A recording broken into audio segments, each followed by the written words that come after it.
Hello and welcome. You are listening to the Gay with God podcast, a safe place for us to share our stories and support one another. How long did we know? What challenges did we face? Did we lose our faith? When did we find our way back home? Or are we still searching? The stories you hear on this podcast will melt your heart and strengthen your belief that in God, all things are possible, and you can be authentically gay with the God of your understanding. I am your host, Midge Noble, and I am very honored that you are here. Good morning, everybody, and welcome back to the Gay with God podcast. I am your host, Midge Noble, and I am very glad that you're here. I'm glad that I'm here. I'm glad that every day that I wake up above ground and still breathing, that it's another day to get it right. And I don't say that really as a joke. I do believe that every day is a new beginning. I believe that every day is a chance to reflect on where I am and what I'm doing and what I like about what I'm doing and what I'm disappointed in that I'm doing. And in this time and space that we all find ourselves in, my critical mind about perfection is raging every time I get angry, every time I get disappointed and feel like I'm losing hope. I really get critical about myself. And so I have to go back to that place of remembering that I am way more critical about myself than God is, that I'm imperfect. We are all imperfect, and I can't attain perfection on this side of where we are. And therefore, perfection is just that illusion that we have, that we can step into the world and follow Jesus and perfect that. If nothing else in this time of chaos and crisis, really, there is no perfection. The one thing that I know is that every time we wake up above ground and still breathing, we have an opportunity to make a plan, an opportunity to stand up, to speak out, or to do something completely different if we feel the need to walk away from it for a minute.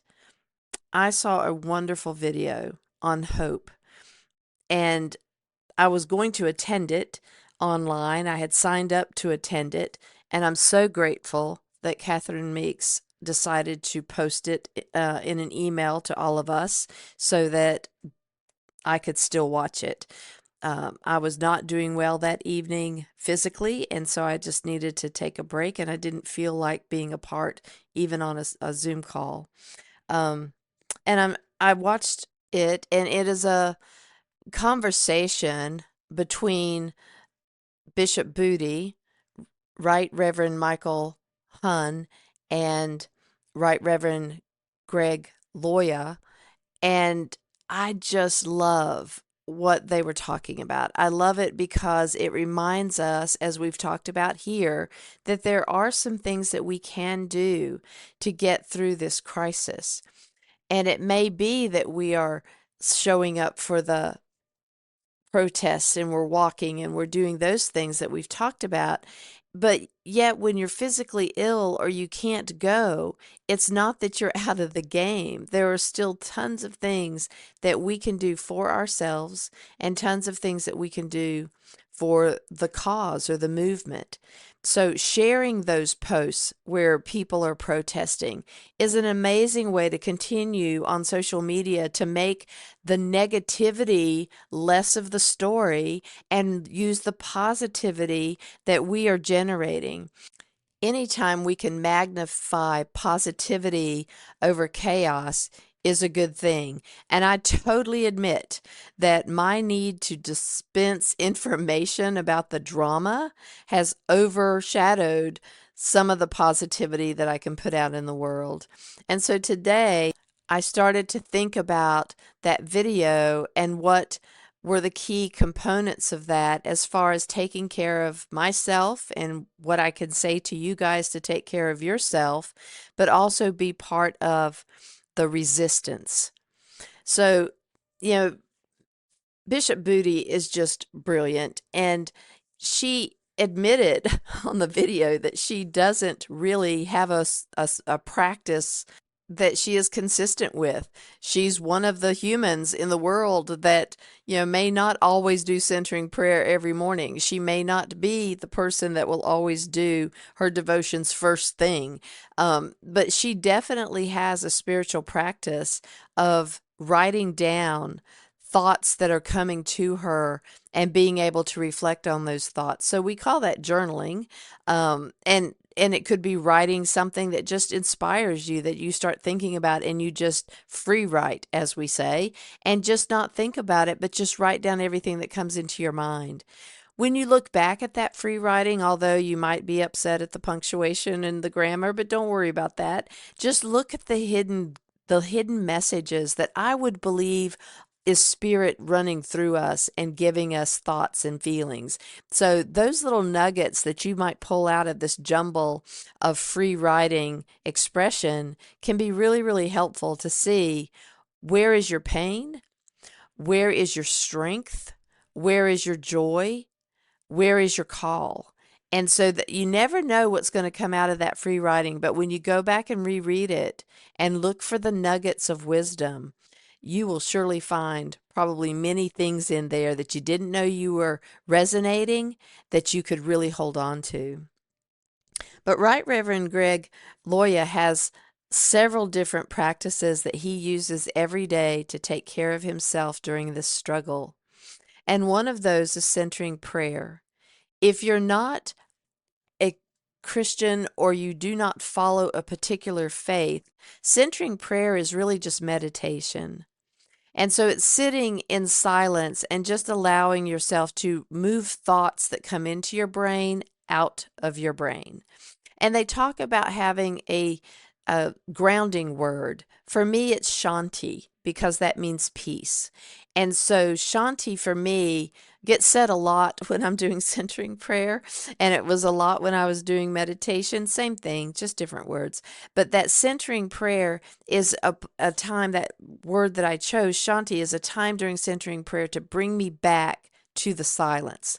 And I'm, an undiagnosed ADHD brain probably, because my monkey mind just jumps around and I get all these thoughts flooding.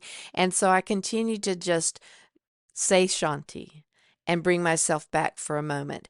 And just that word Shanti makes me just peaceful, because there's a song that David G did, a great meditation guru, and he named it Shanti, and it is the best song, and I love it. And so that's one of the things that I often play, and so Shanti was just a natural grounding word for me. So being able to spend time anytime during the day, several times if you can, but in the morning when everything's quiet, if you're an early riser, or you have some time during the day that the kids are at school and you have a moment, even to take a minute uh, outside just to stand and be quiet. That's a nice way to take care of yourself and to be able to just ground. The second thing is to saturate yourself with scripture. And that's what uh, Reverend Craig was saying, that being able to read things that not only show the struggle in scripture, but also the uplifting parts of what happened to some of these folks who really were able to get in that fire and just survive. You look at Exodus, and that was a lot of ups and downs for that journey, but in the end, they did make it to where they were going. And you look at the struggles of, if you're not reading scripture, but look at the struggles that our LGBTQ community had. There is a great podcast called Making Gay History, and it is a wonderful podcast that takes us all the way back to when there were people, like during Stonewall, and even before that, that people were challenging the mistreatment of and the inappropriate laws regarding our community. And that is such an uplifting podcast for me because I hear the voices of the real people who were interviewed back then, and the interviewer does such a great job of bringing out their stories and their struggles.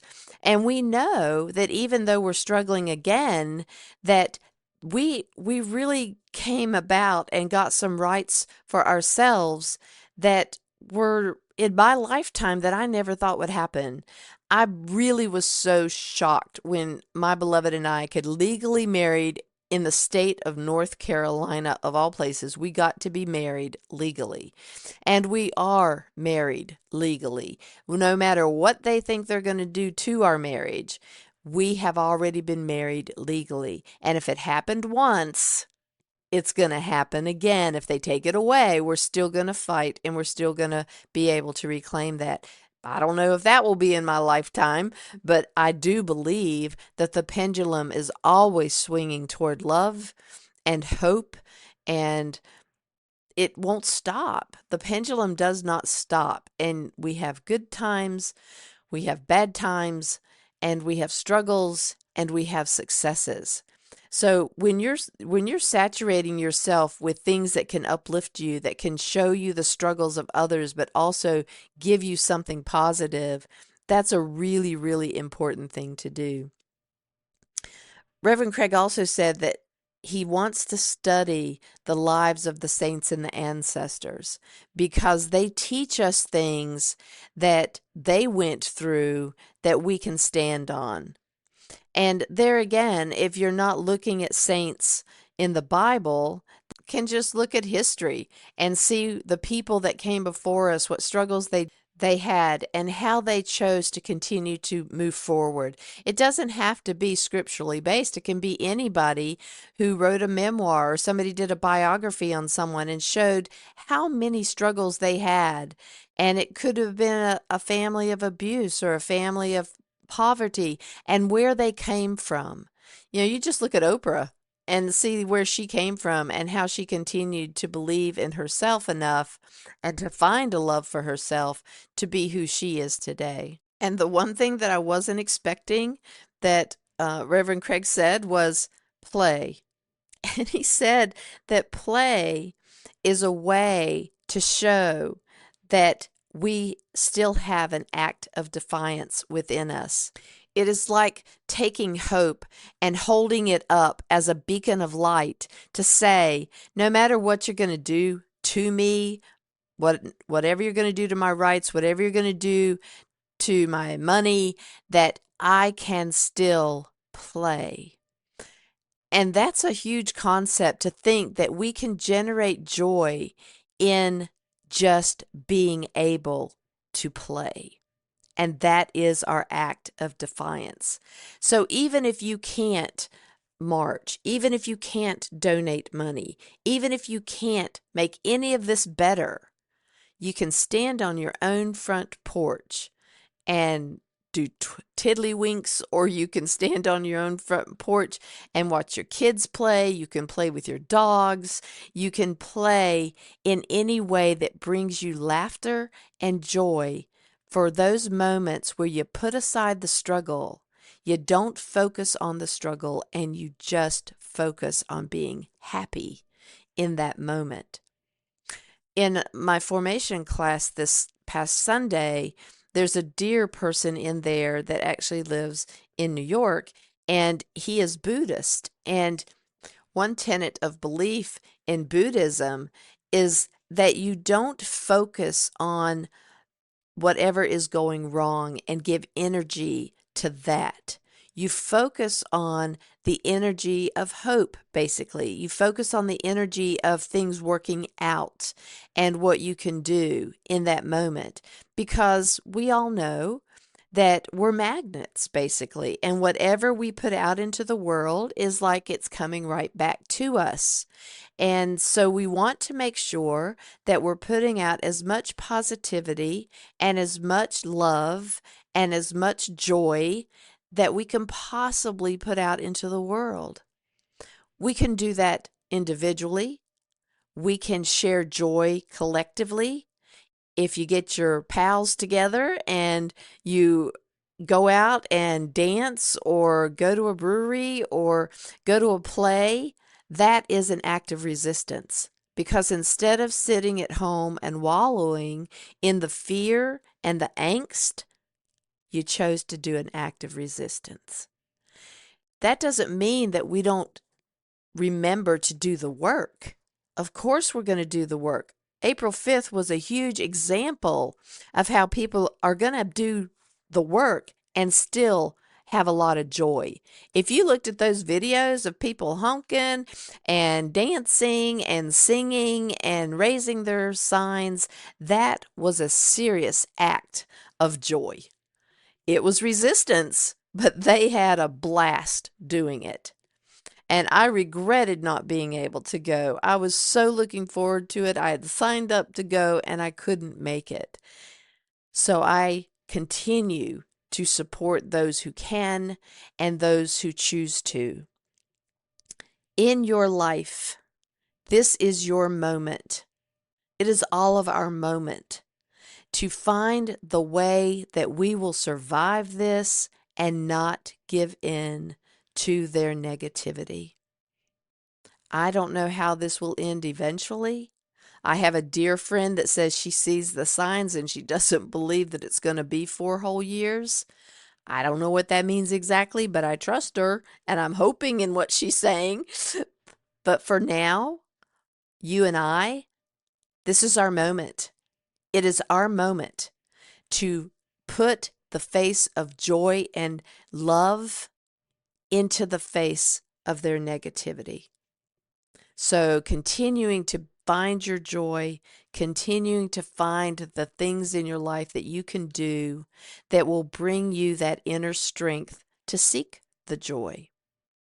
So centering prayer or meditation, reading of people's struggles who have succeeded, studying scripture or any kind of writing that gives you that understanding of what other people have been through and overcome, and choosing to play. And if you can't play, but you can do art, you can do a writing that fills your soul and gives you insight, whatever you do that generates a sense of disconnect from the negative and full embracing the positive, do it. Because the one thing they can't take from us is hope. Nelson Mandela, in the worst situation he could possibly have been in, survived that and came out with love instead of anger and hate because he focused on staying positive in that cell. You look at Corrie ten Boom, who back in the day was in the camps, and her sister died, her father died, everybody died. She survived because she never believed in the negativity of it, and she was finally able to make it through. She recounted a story one time that the people who believed that their day of getting out of the camps was going to be a specific day, and the more they believed that one day and it passed, many of those people died right after that because they lost hope. So I'm not looking for a specific day. I'm not looking for a specific year or time when this is going to be over. I'm going to choose to every day get up and feel gratitude that I'm above ground and still breathing. I'm going to spend time doing the things that uplift me and help me build strength emotionally, physically, and spiritually.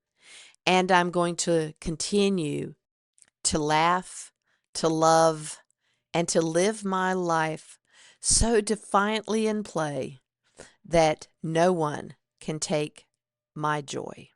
I want to thank Catherine Meeks and the Right Reverend Michael Hunn and Bishop Booty and the Right Reverend Craig Loya for their conversations on that video. And if I have permission to share it, I will certainly do so. I also want to thank all of you guys for continuing to share and be positive about this podcast. For those who are willing to come on the podcast and share their stories, it just enhances us so much as a group. Please check out our Facebook group, Gay with God, where we do a monthly group entitled My Faith Journey. You can join that group on Facebook by answering all the questions to make sure that we're all there for the same reason. And if you need support to help you through your coming out and or faith journey, or a place where you're stuck and you just need a little coaching to get you through the hard times, please find your free complimentary session at empoweredmidge.podbean.com on the show page for this show, and you can schedule a time with me to see if we're a good match, and if we are, we can spend as many sessions together as you need. So if you are listening to this podcast and you're questioning whether you can be gay and be in a relationship with the God of your understanding, if you identify as LGBTQIA+, or not even sure if you're gay, God has always been within you, even when you didn't know it. You have always been gay with God. Thank you, everybody. Stay tuned to see how you can join the Gay with God community. And as always, you are loved. I want to invite you to become a part of the Gay with God community. How can you do that? Stay connected by messaging me your thoughts and comments in the comment section under the downloads of the show on the Gay with God show page. Subscribe to this podcast wherever you listen, and share so we can increase our community outreach and be a light to those who are struggling to claim their faith. Consider being a sponsor so I can highlight your service in our community. We are all worthy of respect and a relationship with the God of our understanding. I want to thank you in advance for supporting this podcast. Together, we as a community will keep this show visible and our community stronger. Deep gratitude to my friend Tim McClendon of Tim McClendon Music for allowing me to use an excerpt from Interlude 4, a song found on his CD entitled Sundance.